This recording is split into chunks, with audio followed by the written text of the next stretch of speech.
Hey, Speedy over here. So I'm going to be doing an oil change on this 3.0 supercharged V6 engine on this 2016 Audi A6. It is Quattro Premium Plus. So basically it means all-wheel drive and with the supercharged V6. And I'm going to show you how to do an oil change on this car. Pretty straightforward and simple.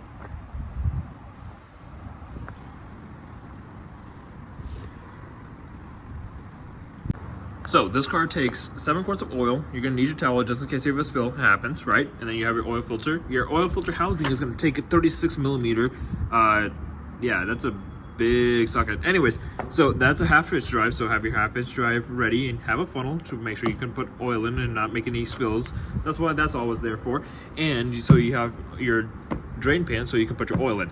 And what I recommend is for these type of cars like Audi and Mercedes, they love to have their fluid extracted. So I'll show you where it gets extracted from. So going to our engine bay, we're gonna see this little dipstick right here. It's not actually a dipstick, it's actually where you put the tube in to suck out the oil from here. So on these cars, you typically don't wanna drain them from the bottom like you would do on like a Lexus right over here. You would want to actually suck out all the oil. So this is the tool that I use. It's a suctioning tool right here. I got it off Amazon for $20. I'll try putting the link in the description. And all you do is just hook it up to your battery terminals and flip the switch. It'll start sucking the oil. And it's actually less of a messy job.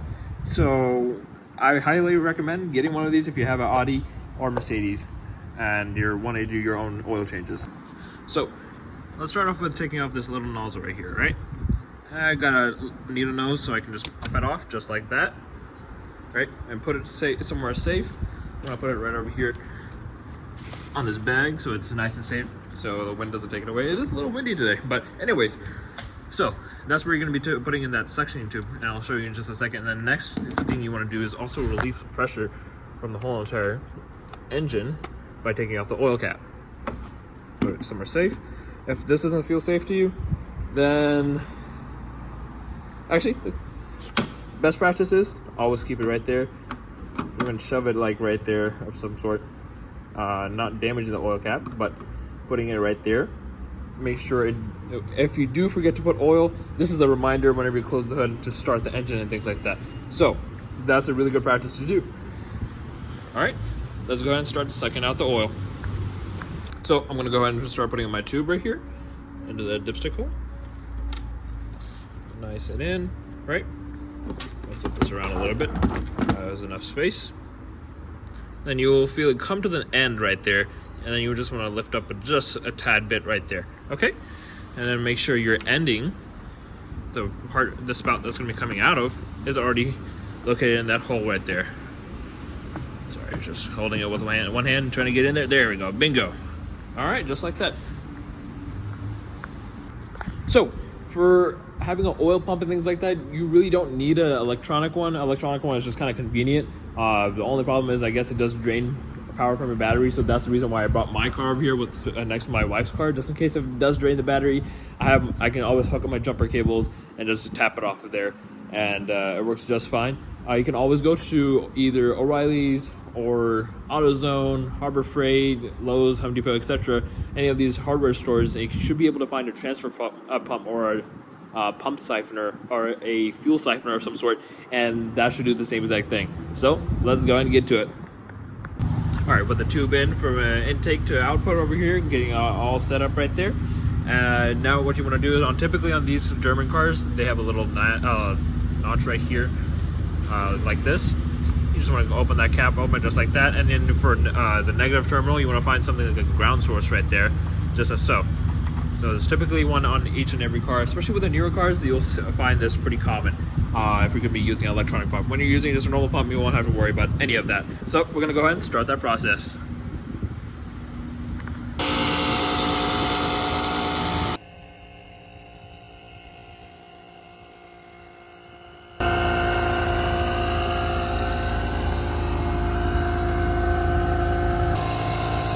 Ooh-wee, look at that dark oil right there. Pretty dark.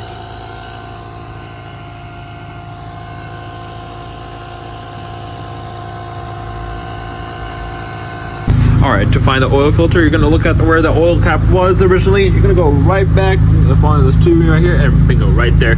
That's where your 36 millimeter is going to go on top of and unscrew that. So let's get that done next. All right, what you're going to do next is grab your 36 inch within your 1/2 inch drive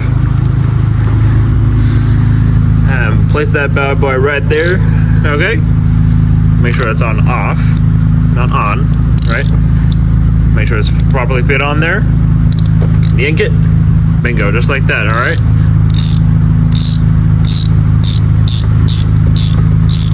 All right, it should be loosened enough where you can just unscrew it yourself. So go ahead and take this off. Just right there, just for a second. Just like that. This is probably where you probably need your towel. Let me quickly get mine right there. All right, got my towel. Because it is going to be a little oily, since the oil is going to be coming dripping down. Nice and easy. Keep unscrewing, unscrewing, unscrewing. You're going to get there. There we go. And just kind of wiggle it around all the housing and whatever. No, and bingo.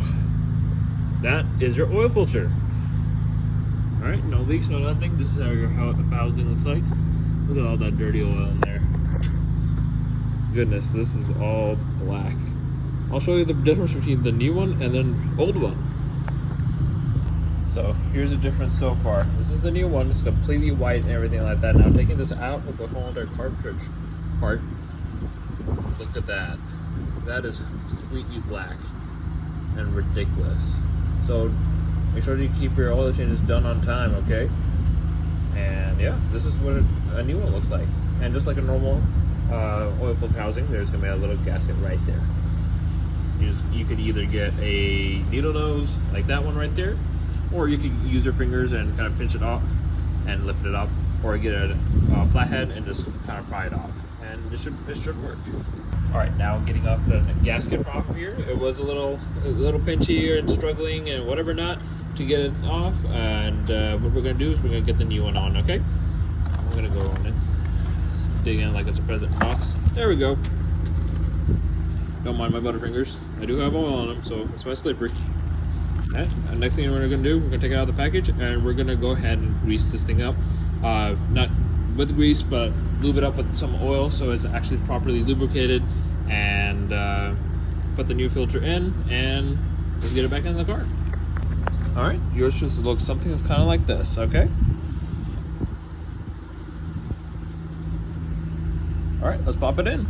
All right, back to the car. Put that in. Hand tighten it first. Do not start using your tools yet. Make sure it's in there first. Okay.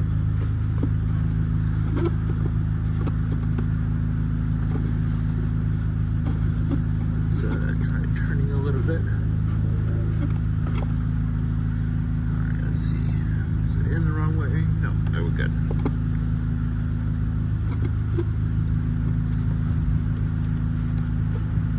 There we go. Alrighty, so next, once you get this tightened down right over here, make sure you get it tightened down. You'll feel it get torqued down and whatnot. So next thing you want to do is take out your little pump, of course, out of the way and whatever not. You want to take out your pump and take that out of the way and whatever not. Make sure you close this cap right here. Alright, and going. Okay, someone needs brakes. Anyways, plug that back in. All right, next, let's get that oil in. All right, you're gonna use full 7 quarts, and yeah, let's get those in. All right, now getting the last quart in right now. And whatnot, yep, getting the last quart in, okay. All right, let's take this off. And let's cap it back on there. Bingo, bada boom, bada bing, bada bing, bada boom, whatever, how is this said? Yeah, put that in, put that back in. Your oil should be all good. Now, let's get to the driver's side. So, let's go ahead and pop into the driver's seat. Let's turn this baby on. Let's see how it runs now.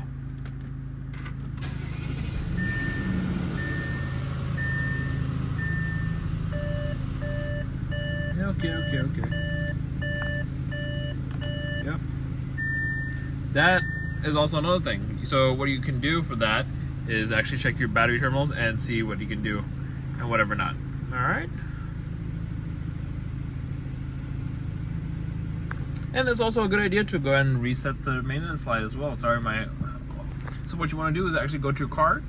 Once you go to car systems by pressing this button right there. Go to car systems, and once you go to car systems, then you go to service and control. Once you go to service and control, you want to go to service intervals. Once you go to service intervals, you want to press that, and let's go over here to reset oil change interval. Press that. Yes, we want to change that. Oil change interval has been reset. Now, your oil light should be reset. Now, of course, the stupid check engine light isn't off yet. That means we might have to replace those camshaft and crankshaft position sensors, but that'll be in the next video. Also, before I go, you can also check your oil level by actually going into the system. Press car systems, service and control. Once you hit that, you're going to go to oil level, and it's going to tell you a prompt possibly wait 2 minutes. Just wait 2 minutes, and it'll show you this. And it looks like it's in perfect range. All right, Speedy out.